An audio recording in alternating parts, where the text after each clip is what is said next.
এনে হচ্ছে দৃষ্টান্তমূলক শাস্তি দেওয়া হোক এবং কি দর্শন আন্দোলনকারীরা যখন হচ্ছে দর্শনের বিচারের দাবিতে রাজপথে নামলো এবং কি রাজপথে নামতে গিয়ে যখন তারা যে শান্তিপূর্ণ অবরোধ পালন করছিল তার উপরে যে সেনা ছাত্রের যে হামলা হয়েছে, যে হামলাকারী তাদের হচ্ছে যাতে দৃষ্টান্তমূলক শাস্তি হয় এবং কি যে এই আজকে যে পাহাড়ে যে আগুনটা জ্বলছে সে আগুনের পিছনে যারা হচ্ছে দায়ী তাদের যেন খুঁটিয়ে বের করে তাদের আইনের মুখোমুখি করানো হয় এবং আমরা আজকে এই দাবি রাখি যে পাহাড়ে যে দমন নিপীড়নটা হচ্ছে যেমন পাহাড়ের মানুষ যে নিজেদের বলছে যে তারা হচ্ছে অধিকার বঞ্চিত এবং কি তাদের হচ্ছে সেনা শাসনের মধ্য দিয়ে যেতে হচ্ছে সে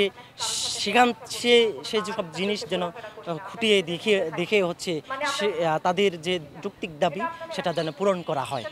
গত 23 সেপ্টেম্বর রাতে হচ্ছে একটা হচ্ছে মারমা এক ছাত্রীকে অষ্টম শ্রেণীর এক ছাত্রীকে হচ্ছে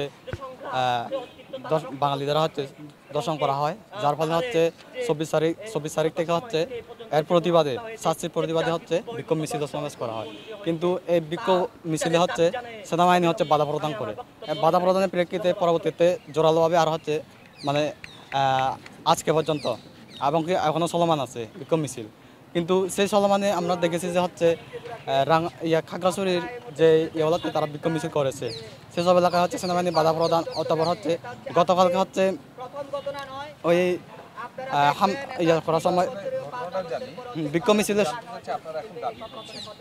আমরা দাবি করছি হচ্ছে যেন যিনি দর্শন করেছেন এবং যে দর্শক তার হচ্ছে যেন হচ্ছে সর্বোচ্চ শাস্তি হয় এবং হচ্ছে ওখানে আমাদের রাঙামাটি গুইমারাতে যে হচ্ছে গুইমারাতে হচ্ছে সাম্প্রদায়িক হামলা হলো তার হচ্ছে আমাদের হচ্ছে প্রশাসনের হচ্ছে দায়ভার পুরোপুরি নিতে হবে। শেখ হাসিনার আমলে পাহাড়ে অনেক নিপীড়ন হয়েছে।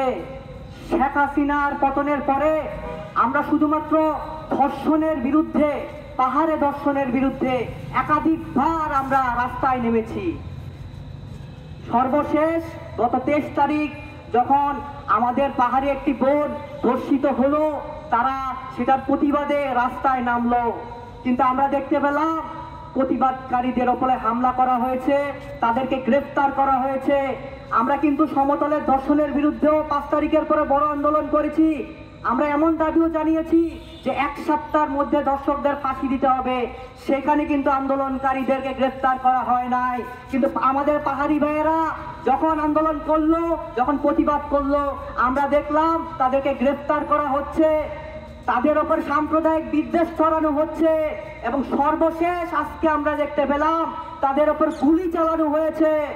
আমরা সেজন্য বলি পাহাড় থেকে অবৈধ সেনা শাসন অবশ্যই তুলে নিতে হবে। আমাদের ন্যায্য দাবি আমাদেরকে ফিরিয়ে দিতে হবে। ন্যায্য দাবির মধ্যে আমাদের পরে আমরা যে আদিবাসী স্বীকৃতি দাবি করি অবশ্যই সেটি, আর হচ্ছে আমাদের ভূমি অধিকার অবশ্যই আমাদেরকে ফেরত দিতে হবে। আমাদের কমিউনিটিতে বা আমাদের একটা সামাজিকতা যেখানে হচ্ছে যে আদিকাল থেকে নারীরা হচ্ছে তাদের পুরুষদের সাথে, তাদের ভাইদের সাথে, তাদের স্বামীদের সাথে হচ্ছে জুম চাষে একসাথে চাষাবাদ করতো। সেখান থেকে ফেরার সময় পাহাড়ি ঝিরিতে, পাহাড়ি নদীতে হচ্ছে একসাথে অর্ধনগ্ন অবস্থায় রান্নাবান্না করতো, অর্ধনগ্ন অবস্থায় গোসল পর্যন্ত করতো, সব কিছু করতো। কই আমাদের তো এরকম কোনো সমস্যা হয়নি কোনোদিন।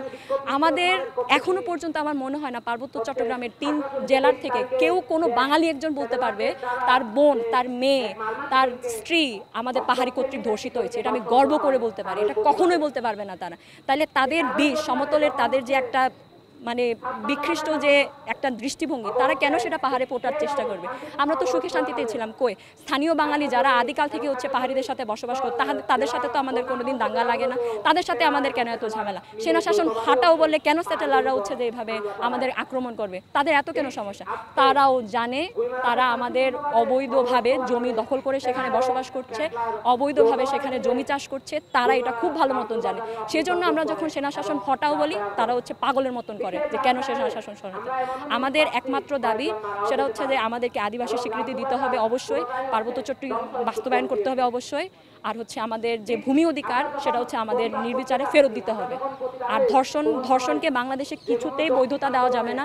ধর্ষণ সেটা পাহাড়ে হোক, সেটা সমতলে হোক, ধর্ষকের সর্বোচ্চ মৃত্যুদণ্ড পর্যন্ত শাস্তি হওয়া উচিত, এটাই দাবি।